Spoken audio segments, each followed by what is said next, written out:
Okay, so my story is about when I went hiking with my friend, Adrian. It happened around 2 weeks before school had started.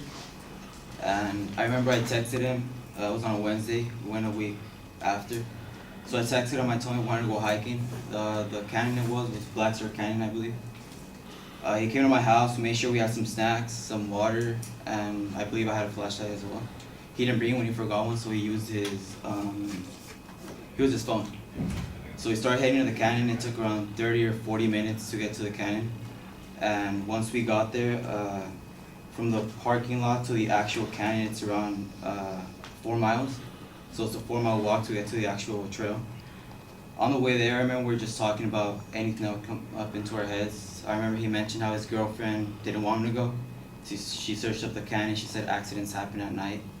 So she was afraid, he still went, so I'm pretty sure she got mad at him.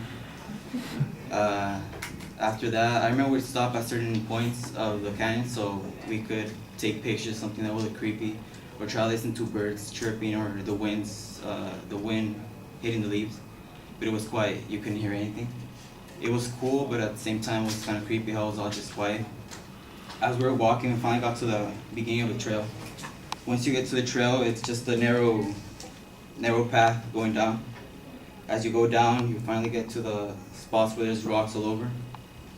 The rocks aren't that high, they're pretty low, and you just basically jump from one to another. And you just gotta be sure that you don't step wrong, you don't twist your ankle, you don't fall or anything. You don't need use your hands yet to climb.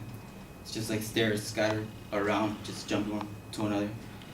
And the trail, it's just one. You just go towards one direction. There isn't one that goes east, there isn't one that goes west or anything like that. It's just one. And we did that for a few minutes. We were just going until finally we hit halfway. We hit halfway and we stopped. We took a 5-minute break. We drank some water and we continued to walk. Then we got to the fun part where you actually have to use your hands. You actually have to climb. Make sure you don't fall back, injure your back or die or anything. We kept going and we started climbing. A few times I had to reach down, I had to help him up. He had to reach down, he had to help me up. And we got to the dead end. Once you get to the dead end, there's a clear space to your left. And I believe people make bonfires there at times. And if you look to the top, there's a cave with a rope attached to it. I don't think it's to go up, but more to come down. Because if you look to your right, there's a narrow and very steep path to go upwards. I remember going up with my cousins. I don't know if I went halfway or not, but I went a little bit up. This time I just went up, and I remember I believe it was a bird came down and just scared the hell out of me. So I sprinted down to my friend, and he just started laughing at me. It was dark, so at that time we started heading back. I took out my flashlight and took out his phone, and we're just trying to get to the car as fast as we could. Halfway, I remember halfway we're actually to the entrance. The flashlight just died. My friend started going crazy or something, said we're gonna die. He said he should have listened to his girlfriend. Should have told her that he loved her. I just told him to shut up and just start walking so we could get out of it. The flashlight turned on after a few minutes after I was tapping it, and we started running. We're actually pretty scared. It was dark. We just started running, and I remember we'd be jumping down. We'd actually be recording. I don't know why we were recording, but we were recording as we were going down, climbing down and everything. Then towards the entrance, where we start off, the entrance, I remember we're running and I see my friend in front of me just pointing with his flashlight down. And then all of a sudden, I just see him go down. And I knew